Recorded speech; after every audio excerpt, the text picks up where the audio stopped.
Mummy કાલે અમારી anniversary છે ને તો અમે કાલે ફરવા જશું. તમે બે શું કામ? આપણે બધાય જાશું મંદિરે દર્શન કરવા.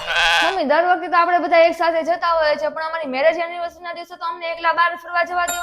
હું તો સીધી છું, બાકી મારી સાસુ હોત ને તો તને બધી ખબર પડે કે આખા પરિવારને લઈને જ દર્શન કરવા જવાનું, ક્યાંય એકલા શાક લેવાય નહીં જવાનું. કાંઈ વાંધો નહીં, કાલે આપણે છે ને દર્શન કરીને ફરીને આવીએ ને પછી રાત્રે અમે જમવા જશું. તું તો કેટલી મતલબી છો. આ બધાયને અમને લીધા વિના તારે એકલાને જવાય? એકલા તને જમવાનું ભાવે કેમ? ગળે કેમ ઉતરે? એલા પણ મમ્મી આપણે બધી જગ્યાએ તો સાથે જમવા જઈએ છીએ. ખાલી હું કાલની વાત કરું છું, કાલે અમારી એનિવર્સરી છે ને તો અમને ત્યારે તો જવા દો. આ તો હું હારી છું, બાકી મારી સાસુ હોત ને તો તને બધી ખબર પડે. આ તું એકલા જવાની વાત કરેસ ને તો ઘરમાંથી જ કાઢી મૂકે. કાંઈ વાંધો નહીં, પણ જો આપણે દર્શન કરીને ફરીને અને જમીને રાત્રે આવીએ ને પછી તમને અમે અહીંયા મૂકી જશું ઘરે, અને અમે બી મૂવી જોવા જશું. અત્યારે તો હવે ઓનલાઈન નો જમાનો છે. આ મોબાઈલમાં ડાઉનલોડ કરીને આવડું મોટું ટીવી ઘરમાં લીધું છે તો એમાં જ જોઈ લ્યો ને. ઘરમાં ટીવીમાં શું ખોટા ખર્ચા કરવા છે બહાર? મમ્મી રોજ તો ટીવીમાં જ જોતા હોઈએ છે મૂવી, ક્યારેક એકલા જવાનું હોય તો ત્યારે તો જવા દો. તારે તો ભગવાનનો આભાર માનવો જોવે કે આ હું હારી છું અને આવી હારી સાસુ તને મળી છે. બાકી મારી સાસુ હોત ને તો મોડેથી કોઈ દી ઘરની બહાર નીકળવા જ ન દે. નથી જાવું ક્યાંય, ટીવીમાં જોવો. કાંઈ વાંધો નહીં, પણ આપણે જમીને આવીને પછી તમને અહીંયા મૂકીને અમે પાણીપુરી ખાવા તો જશું જ, તરત 15 મિનિટમાં આવી જશું. આટલી મોડી રાત્રે પાણીપુરી ખાવા નથી જવાનું. પણ મને પાણીપુરી બહુ ભાવે છે. આટલી બધી પાણીપુરી ભાવતી હોય ને તો ઘરે બનાવીને ખાઈ લે.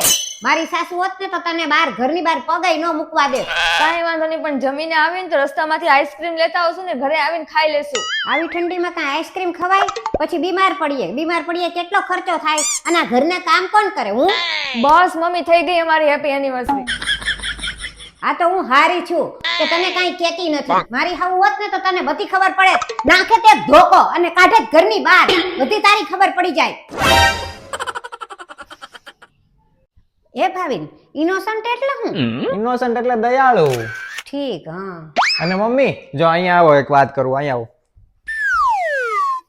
જો આમાં છે ને મોબાઈલમાં મેં તને જે મોબાઈલ આપ્યો છે ને એવો આમાં મોબાઈલમાં તમારે જો હું કહું ને ન્યા જવાનું, બરોબર? જો આ લોક ખોઈ લો, પછી અહીંયા જાવ ને પછી આવું આવે ને ત્યાં તમારે આમ સર્ચ કરવાનું. હવે લખતા નું આવડે ને તો તમારે આમ બોલી જવાનું. અહીં સ્પીકરનો જે આ દેખાડે ને ત્યાં આમ કરી આમ બોલી જવાનું.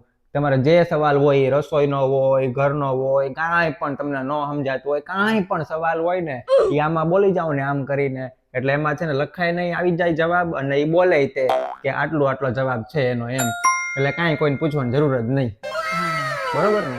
એટલે તમારે મોબાઈલમાં છે ને આવી રીતના કરવાનું. હવે આવડી ગયું.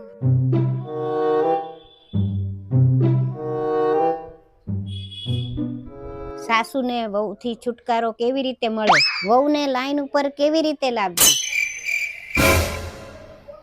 વહુને એની મમ્મીથી દૂર કેવી રીતે રાખવું? વહુને એના પિયર જતી કેવી રીતે અટકાવવી? વહુનો મગજ ઠેકાણે કેવી રીતે લાવવો? વહુને સીધી કેવી રીતે કરવી? વહુને કાબુમાં કેવી રીતે કરવી?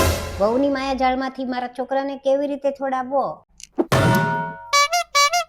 વહુ પાસે બધું કામ કેવી રીતે કરાવવું? વહુનું બધું સોનું મારી તિજોરીમાં કેવી રીતે લાવવું?